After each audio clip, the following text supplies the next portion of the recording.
agora a gente vai avançar para o caso da hibridização linguística, da identidade e do preconceito. Quando a gente fala de hibridização e do contato linguístico, toda língua sofre contato e influência de outras. E no caso da hibridização, pode ser, e há muitos casos na nossa história. E nenhuma língua, normalmente, ela é 100% pura. Até o português ele é fruto de processos de contato e de evolução, certo? Mas a hibridização ela pode ameaçar a autonomia da língua e vai diminuir as características estruturais e identitárias essenciais dessa fala. Portanto, é legítimo questionar quando a influência externa se torna tão forte que a língua acaba perdendo seus traços originais e vira uma variante independente. E aqui nesse ponto é que a gente vai tentar explicar ou entender uma diferença entre o preconceito linguístico e a valorização crítica. Esse preconceito linguístico é quando a gente está falando sobre uma desvalorização social injusta de uma variedade linguística baseada em estereótipos. Agora, quando a gente vai falar de valorização crítica, nós temos que adotar aqui uma postura que devemos defender com orgulho a estrutura e a autonomia da língua, buscando proteger línguas minoritárias de influência que as enfraquecem. E não é preconceito querer preservar a identidade e a vitalidade de uma língua. E atenção quando eu falo de línguas minoritárias. Às vezes a língua pode ser minoritária dentro daquele espaço territorial, mas ela pode ser maioritária num universo de falantes fora daquelas fronteiras. Percebe? Mas esse processo de você ter uma língua minoritária dentro do seu país ou dentro de uma fronteira, em muitas ocasiões pode tornar a sua língua minorizada, menosprezada ou inferiorizada. Dependendo do contexto social, sociolinguístico, ela entra num processo de diglossia que as pessoas não querem mais falar a língua. Seja por um processo de substituição da língua, pela língua do Estado, seja por um processo de aculturamento, de que a pessoa entende que a sua língua não serve para nada. E aí a gente tem outros mecanismos que a gente começa a perceber que a língua vai perdendo força ou que ela vai sendo substituída de forma tão gradual, mas de forma tão silenciosa, que só quem está de fora começa a perceber com mais claridade. Quem está dentro não percebe, porque é tão corriqueiro, é tão diário a intromissão de palavras de fora, de palavras alheias, que elas não têm noção que estão falando palavras que são empréstimos de uma língua invasora. Algumas até percebem, mas mesmo assim não se importam mais. E o pior, os meios de comunicação também não ajudam muito, sabe? Primeiro que a língua estatal e a imprensa estatal, ela fala numa língua que não é a natural deles.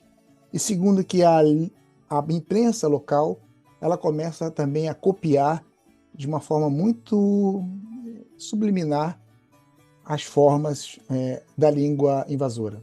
E aqui a gente entra para o caso do galego e da sua castelhanização, que não começou hoje. E eles costumam dizer uma frase de autoajuda muito interessante. Falem bem ou mal, mas o importante é que falem galego. É uma frase muito perigosa e que visa defender o uso da língua apesar das próprias influências castelhanas. É uma frase que autoriza você falar errado. O importante é falar galego.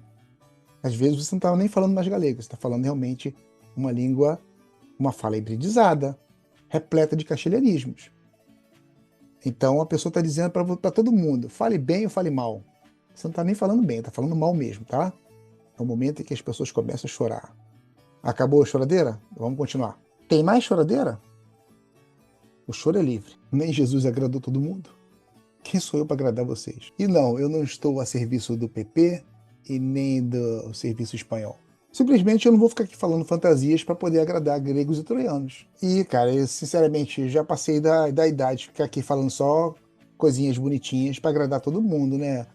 Vamos ser sinceros, né? Eu não sou subsidiado por nenhuma academia aí para ficar sendo missionário, para ficar falando um monte de caralhada de merdas aí nas universidades brasileiras, né? Tem muita gente aí que compra esse discurso aí, mas por trás disso aí tem umas vantagens, né? Vou falar a verdade, né? Tem uma galera que gosta de pagar um castrapeiro aí, né? Que não é nem galego, mas, porra, tem algum benefício por trás disso aí, né, porra? Tá pensando que eu nasci ontem? Porra, tá maluco? Não fode. Aí, vamos lá. Então, quando a gente está falando e afirmando isso para todos os lados, falem bem ou mal, mas o importante é que falem galego, a gente está aqui afirmando um problema crônico dessa abordagem, que é a aceitação passiva da degradação linguística, que é a perda gradual das características genuínas do galego, que é o enfraquecimento dos esforços normativos e da recuperação da língua.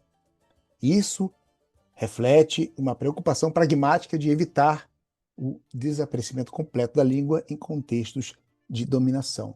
Nós temos sim que buscar o equilíbrio entre a diversidade interna e a integridade estrutural da língua. Nós temos que promover políticas que incentivem o ensino e o uso normativo, que valorizem variedades genuínas e que combatam a assimilação. Nós temos que estimular o orgulho cultural e a confiança dos falantes. Nós temos que rejeitar o discurso do vale-tudo linguístico que incentive a perda identitária. A aproximação com as falas próprias do tronco galego ou galaico-português são muito importantes, e não o afastamento. Mas alguns discursos são muito preocupantes. Eu não estou falando só do discurso do isolacionismo, que nós já sabemos muito bem que já tem um propósito de afastar do debate da lusofonia.